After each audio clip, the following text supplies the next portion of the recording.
আজ দেখাবো আমি কি অর্ডার করেছিলাম।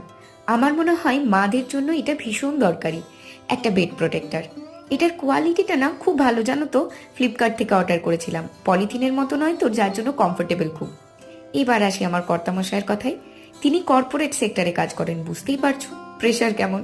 তাতে কিন্তু শখের কমতি নেই, যার প্রমাণ হচ্ছে এই যে 4 ফিটের বড়সড় ট্যাঙ্কটি। এতে যে বড় মাছটা রয়েছে অ্যারোয়ানা, যার সাইজ হচ্ছে এখন 1 ফিট, আর অন্যটি হলো সেভেরাম। আরও একটা ছোট মাছ আছে জানো তো, ফাইটার, সেটার জন্য আরও একটা ছোট ট্যাঙ্ক। এসবও করতে খুব ভালোবাসে, মনে শান্তি পায়। বলবে মানুষের সঙ্গে মেশার থেকে এদের সঙ্গে সময় কাটানো ভালো। যখন দেখি এসব কত ভালোবাসে, সেই ভালোবাসা দেখেও না ভালো লাগে জানো তো। এদের আবার খাবার জানো, শুকনো পোকামাকড়, চিংড়ি, মাংস। ভালোই লাগে। এদেরকে নিয়ে আমার 5 জনের সংসার। ভালো থেকো, দেখা হচ্ছে নেক্সট ব্লগে।